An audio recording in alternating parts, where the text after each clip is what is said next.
സൈഫുനിസ, ഇന്നിപ്പോൾ നമ്മൾ പ്രതികരണങ്ങൾ കാണുകയായിരുന്നു. മാർ ബോസ്കോ പുത്തൂർ പറഞ്ഞത് അദ്ദേഹം പരസ്യമായി തന്നെ ഈ വിഷയങ്ങളിൽ തനിക്ക് വീഴ്ച പറ്റിയിട്ടുണ്ടെങ്കിൽ മാപ്പു തരണമെന്ന് പറയുന്നതാണ് നമ്മൾ കണ്ടത്. ജോസഫ് പാംപ്ലാനി അദ്ദേഹം ആകട്ടെ ഇന്നലെ വൈകിട്ട് വന്ന നിയോഗമാണ്. ഇന്നിപ്പോൾ എല്ലാ ചോദ്യങ്ങൾക്കും ഉത്തരം പറയാൻ സാധിക്കുകയില്ല എന്ന് പറയുന്നു. പക്ഷേ എല്ലാവരെയും കേൾക്കാൻ തയ്യാറാണ്. ഒരു സമവായത്തിൽ കാര്യങ്ങൾ എത്തിക്കാൻ താൻ തന്നെ മുന്നിട്ടിറങ്ങുമെന്ന സൂചനകൾ തന്നെയാണ് അദ്ദേഹത്തിന്റെ വാക്കുകളിൽ. ഏതായാലും പാംപ്ലാനിയുടെ കടന്നുവരവിനെ വിമത വിഭാഗവും സ്വാഗതം ചെയ്യുകയാണ്. അത് എത്രത്തോളം ഗുണം ചെയ്യും എന്നാണ് കരുതേണ്ടത്. വിനീത, മാർ ജോസഫ് പാംപ്ലാനിയുടെ വരവിനെ വിമത പക്ഷം സ്വാഗതം ചെയ്യുന്നുണ്ടെങ്കിൽ പോലും അത് വലിയ മാറ്റങ്ങൾ സീറോ മലബാർ സഭയിലോ എറണാകുളം അങ്കമാലി അതിരൂപതയിലോ ഉണ്ടാക്കില്ല എന്നാണ് നമ്മൾ മനസ്സിലാക്കേണ്ടത്.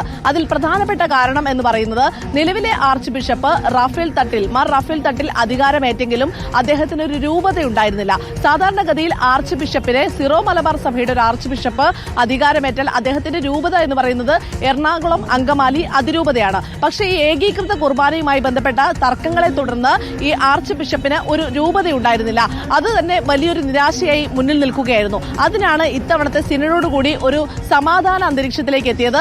അതായത് ആർച്ച് ബിഷപ്പിന് ഒരു രൂപത നൽകിയിരിക്കുന്നു, ആ രൂപത തിരിച്ചു കിട്ടിയിരിക്കുന്നു. പക്ഷേ അപ്പോഴുമുള്ള ഒരു പ്രശ്നം എന്ന് പറയുന്നത് ഈ രൂപതയുടെ എല്ലാം അഡ്മിനിസ്ട്രേഷൻ പദവി ആർച്ച് ബിഷപ്പ് വഹിക്കുമ്പോൾ നിലവിൽ ഈ പ്രശ്നം നിലനിൽക്കുമ്പോൾ ഈ പ്രശ്നങ്ങൾ വിമതരുടെ ഭാഗത്തു നിന്നുള്ള എതിർപ്പുകളും ഒക്കെ നിൽക്കുമ്പോൾ ഈ ആർച്ച് ബിഷപ്പിനെതിരെ ഇപ്പോൾ നിലവിൽ ഇതുവരെ ഇതൊരു അപ്പോസ്തോലിക് അഡ്മിനിസ്ട്രേറ്റർക്കെതിരെയായിരുന്നു, അതിന് മുകളിലായിരുന്നു ആർച്ച് ബിഷപ്പ് ഉണ്ടായിരുന്നത്. പക്ഷേ ഈ അപ്പോസ്തോലിക് അഡ്മിനിസ്ട്രേറ്റർ എന്ന സ്ഥാനം ഒഴിവാക്കിക്കൊണ്ട് മുഴുവൻ ആർച്ച് ബിഷപ്പിലേക്ക് എത്തുമ്പോൾ അത് മുഴുവൻ സഭയ്ക്കെതിരെയുള്ള ഒരു പ്രതിഷേധം എന്ന നിലയിൽ ഉണ്ടാകും. അത് സഭയ്ക്ക് വലിയ ക്ഷീണം ചെയ്യും. സഭ ഒരു പിളർപ്പിന്റെ അവസ്ഥയിലേക്ക് പോകുമെന്ന് മനസ്സിലാക്കിക്കൊണ്ടാണ് ഈ കഴിഞ്ഞ സിനഡിൽ തീരുമാനമെടുത്തത് ആർച്ച് ബിഷപ്പിന്റെ കീഴിൽ ഒരു വികാരി എന്നുള്ളത്. അതിനെയാണ് ആർച്ച് ബിഷപ്പ്, അതായത് ആർച്ച് ബിഷപ്പിന് കീഴിൽ ഒരു വികാരിയാകുമ്പോൾ അത് ആർച്ച് ബിഷപ്പിനെ തന്നെ നിയമിക്കാൻ കഴിയുകയുള്ളൂ.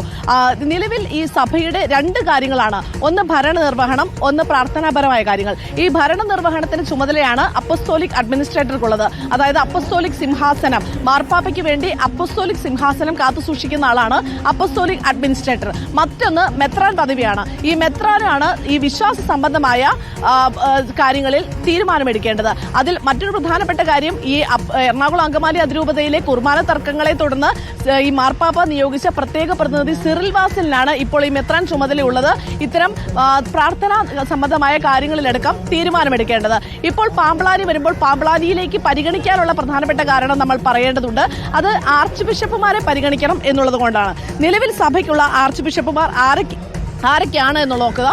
ഒന്ന് സഭയിലെ ആർച്ച് ബിഷപ്പ് നേരത്തെ ഉണ്ടായിരുന്നത് ആൻഡ്രൂസ് താഴത്താണ്. നേരത്തെ ഉണ്ടായിരുന്ന ആൻഡ്രൂസ് താഴത്ത് ഇത്തരം കാര്യങ്ങളിൽ ചർച്ച നടത്തുകയും പ്രശ്നപരിഹാരത്തിന് ശ്രമിക്കുകയും പരാജയപ്പെട്ട് അപ്പോസ്തോലിക് അഡ്മിനിസ്ട്രേറ്റർ സ്ഥാനം ഒഴിവായി പോയതുമാണ്. പിന്നെ ഉള്ളത് കോട്ടയം നാനായ കാതോലിക്ക ആർച്ച് ബിഷപ്പ് മാത്യു മൂലക്കാട്ടാണ്. അദ്ദേഹം ഈ അങ്കമാലി അതിരൂപതയിലെ ഒരു ഉപവിഭാഗമാണ്. അതുകൊണ്ട് തന്നെ അദ്ദേഹത്തിന് ഈ പദവി നൽകാൻ അവർ താല്പര്യപ്പെട്ടിരുന്നില്ല. മറ്റൊന്ന് ചങ്ങനാശ്ശേരി അതിരൂപതയിലെ തോമസ് തറയിലായിരുന്നു. അദ്ദേഹത്തിനോടും താല്പര്യം ഉണ്ടായിരുന്നില്ല. മറ്റൊന്ന് ഫരീദാബാദ് മെത്രാനായ കുര്യാക്കോസ് ഭരണകുളങ്ങരയാണ്. ഈ കുര്യാക്കോസ് ഭരണകുളങ്ങര എറണാകുളം സ്വദേശിയാണ്. വിമത വിഭാഗത്തിനോട് അനുകൂല നിലപാടെടുക്കുന്ന ആളുമാണ്.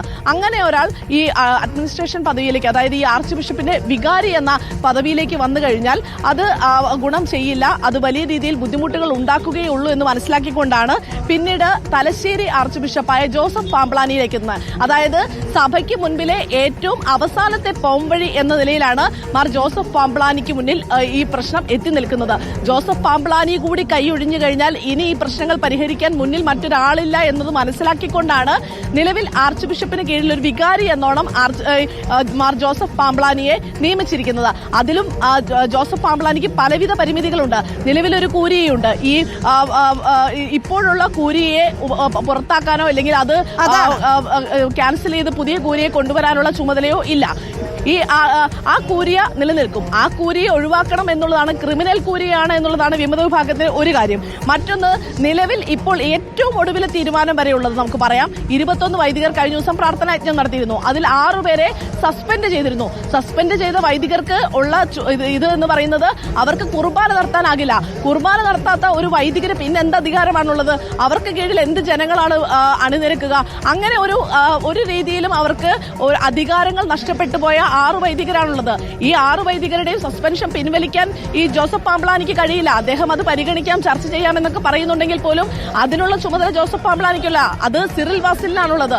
സിറിൽ വാസിൽ അത് മാർപ്പാപ്പയുടെ പ്രതിനിധിയാണ്, വത്തിക്കാനിൽ നിന്നാണ് തീരുമാനമെടുക്കേണ്ടത്. എല്ലാ തവണയും നമുക്ക് ആൻഡ്രൂസ് താഴത്ത് വന്നപ്പോഴാണെങ്കിലും ഇപ്പോൾ ഇതിന് തൊട്ടുമുന്നുള്ള അപ്പോസ്തോലിക് അഡ്മിനിസ്ട്രേറ്റർ വന്നപ്പോഴാണെങ്കിലും ആദ്യഘട്ടത്തിൽ വിമത വിഭാഗം ഇവർക്കൊക്കെ അനുകൂലമായ നിലപാടാണ്. അത്തരത്തെ അനുകൂലമായ നിലപാടാണ് ജോസഫ് പാംബ്ലാനി വരുമ്പോഴും ഇവർ സ്വാഗതം ചെയ്യുന്നത്. പക്ഷേ ഇവർക്കെതിരായ ഒരു നടപടി വരുന്നത് മാത്രമേ ആ സ്വീകാര്യതയും ആ പിന്തുണയും ഉള്ളൂ. അതെ, അത് തന്നെയാണ് അതിൽ ഏറ്റവും പ്രധാനം. ഇപ്പോൾ തന്നെ ക്രിമിനൽ കേസ് എടുത്തിരിക്കുന്നു, ജാമ്യമില്ലാ വകുപ്പ് പ്രകാരമാണ് കേസുള്ളത്. ആ പരാതികൾ പിൻവലിക്കുമോ? അക്കാര്യങ്ങളെല്ലാം പോലീസുമായി ബന്ധപ്പെട്ട് തന്നെ ക്രമസമാധാനവുമായി ബന്ധപ്പെട്ടുള്ളതാണ് എന്നാണ് മാർ ജോസഫ് പാംബ്ലാനി പറഞ്ഞു വയ്ക്കുന്നത്. അപ്പോൾ വിമതരുടെ നിലപാട് എന്താണ് എന്നത് ഏറെ പ്രധാനപ്പെട്ടതാണ്. ഇന്നത്തെ ചർച്ചയിൽ എന്ത് നിലപാടായിരിക്കും ഇരുവിഭാഗവും സ്വീകരിക്കുക എന്നതും ഏറെ നിർണായകമാണ്.